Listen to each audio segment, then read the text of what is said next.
Have you ever asked yourself why hand-forged tools are so expensive? Well, stay tuned and you're about to find out. We're going to start with a hunk of 1080 steel, just like this. This is 5/8 thick. It's about a foot long, about 4 inches wide. And this is 1080 steel. This used to be a snowplow cutting edge. We're going to take it from here. It's going to go to this. Nice long bar. Then it's going to go to 2 of these with enough left over for one of those.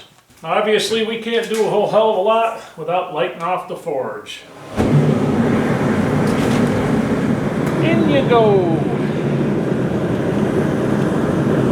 Now, while the steel is cooking, if you can hear me over the forge, I will take that time to start laying out this bar so that we can get this forged, some tanks forged out, and all that good stuff. And it's just part of the production process.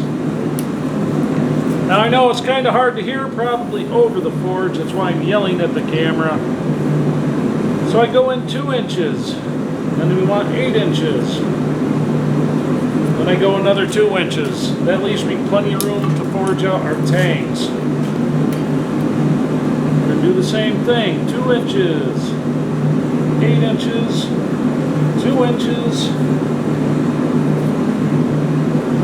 And that leaves us 8 inches to make a small draw knife. One of the full tang draw knives.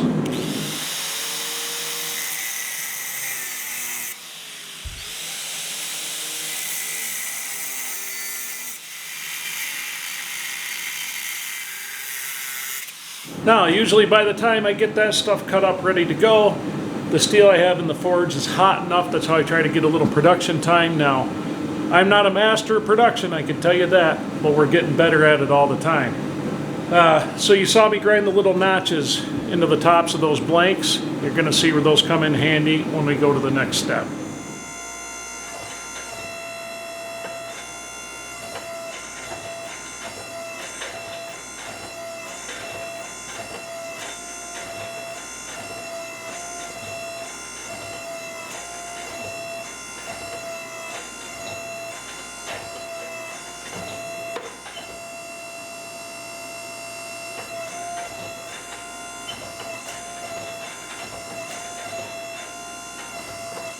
Now I could squeeze the hell out of that metal in that press.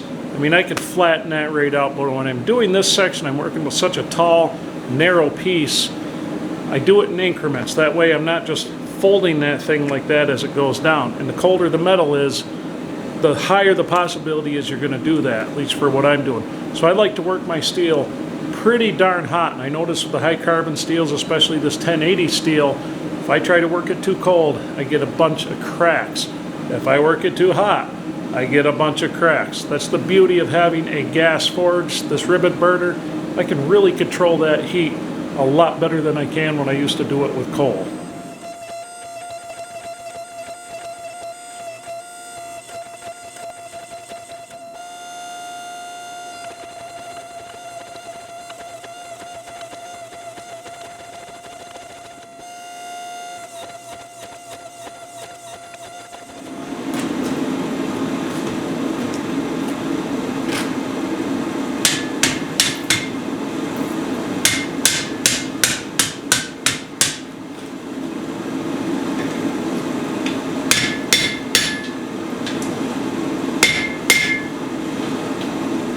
So here we go, night number 2 in the forge. I didn't get home from work till late. It's almost 10 o'clock, but it's time to make the donuts, right?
Alright, so it is Saturday and we are on to our first full day of production, of course. Full day of production for me starts at 11 o'clock, noon, but goes till sometimes 1, 2, 3 o'clock in the morning.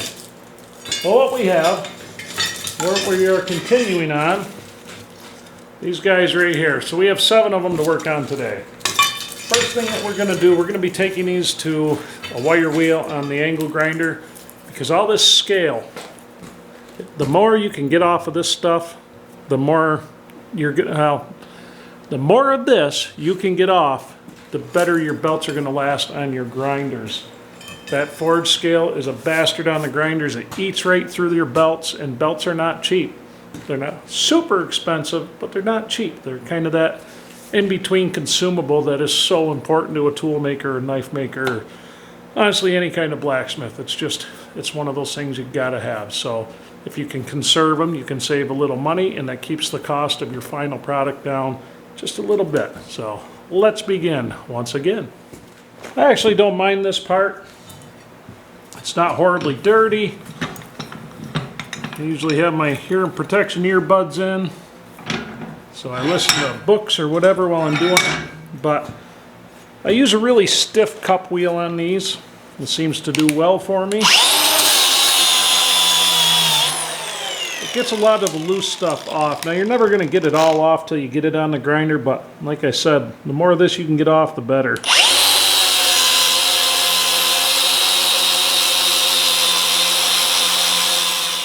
Now, for the stuff that's really stubborn, you do end up just kind of polishing it on there, which that could be a pain in the ass, but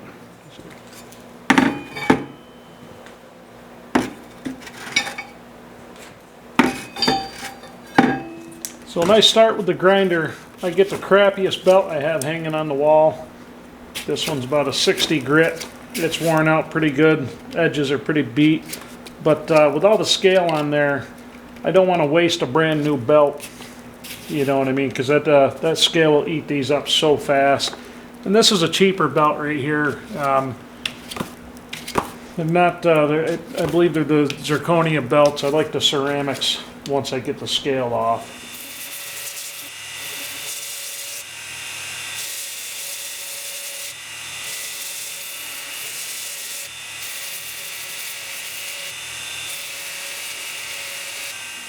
So one of the first things I'm doing when I'm grinding after I start getting the majority of the forge scale off, I like to get this back just as flat as I possibly can.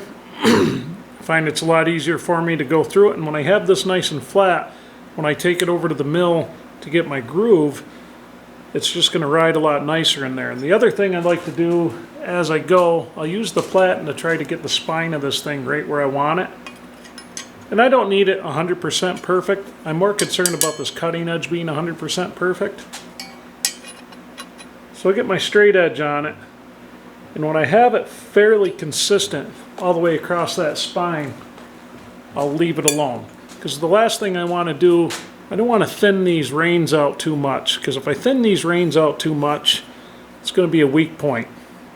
And we're going to get into some of the heat treating and what I do with the spine and all that, just to negate any issues and to make this a lot stronger of a tool than what it would be if I just hardened the entire thing and just threw it in the oven to temper it. So we're going to keep going.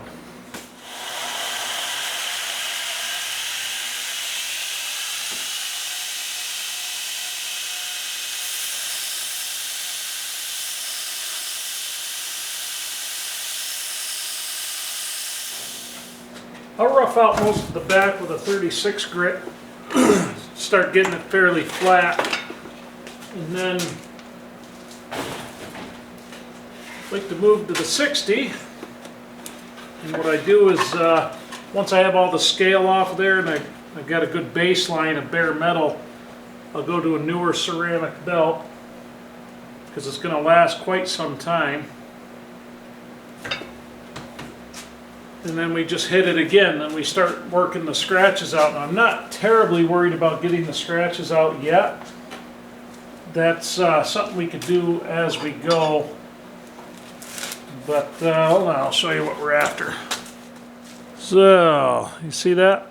Big thing I'm looking at is getting the majority of the scale off of there, starting to get a nice flat surface to work off of. And as we're doing that, we're thinning it out a little bit anyway. Now I tend to make these, I forge these quite thick, much thicker than what I need to do. We're probably going to take a good 1/16 or more off of that.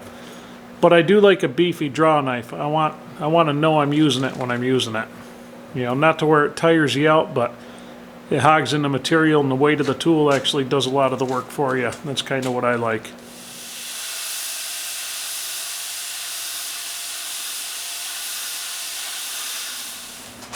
I'll tell you what, this is turning into one of the most used tools in this shop, and it is just making my life so much easier compared to the old days.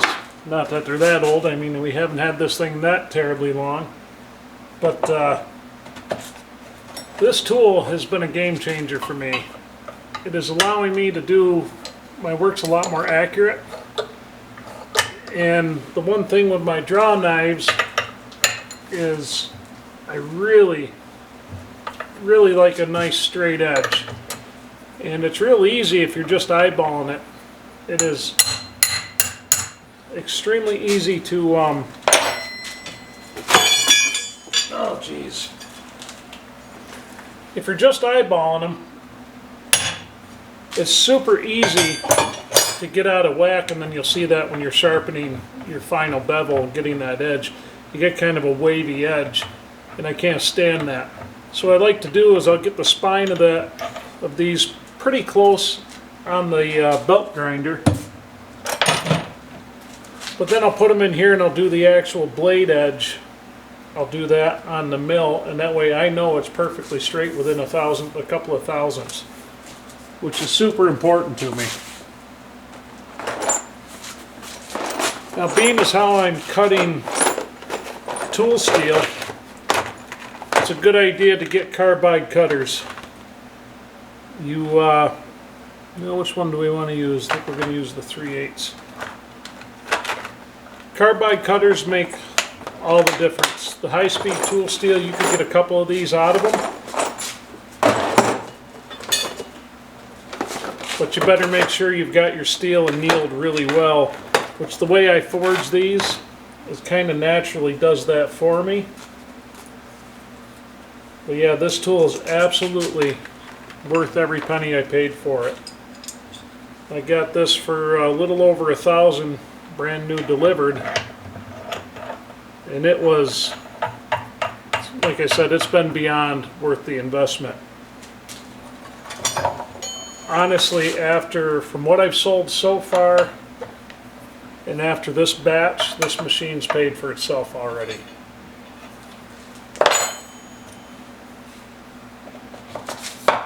Now I know I'm kind of talking like I'm some big production guy here, but I'm not. I'm just learning, and you guys are getting to share the experience with me.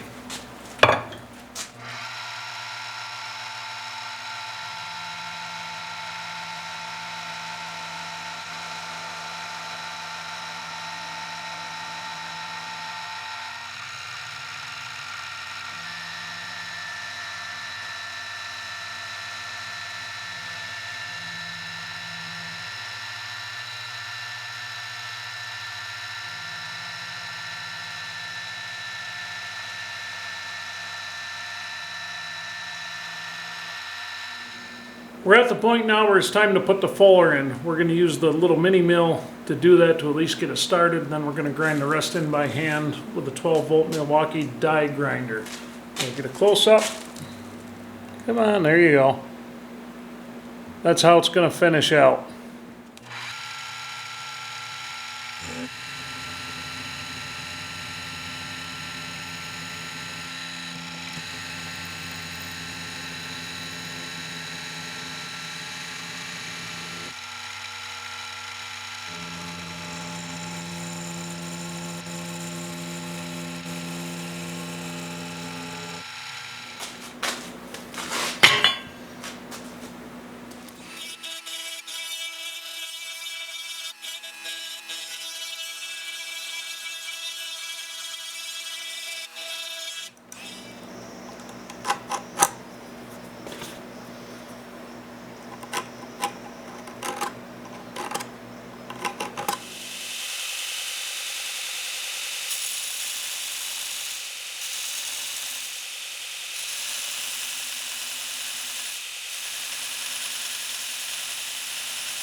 Well, we had a pretty good last couple days here in the forge getting these tools roughed out. So we have 7 draw knives made. We have 7 draw knives quenched. I've got to take them in, throw them in the oven, temper them and all that good stuff.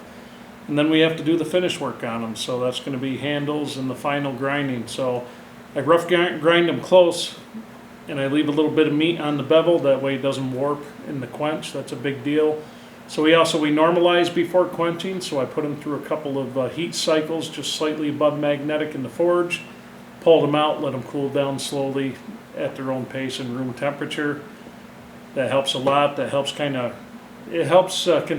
the grains, because when you're forging the grain in the metal, it's all over the place. It's growing a lot because you're heating it for so long, and if you don't do those steps properly, that steel will break easy, and when it breaks you'll see it looks like granulated sugar in the end grain. What we want is nice, fine, tight grain that's kind of smooth when you break it.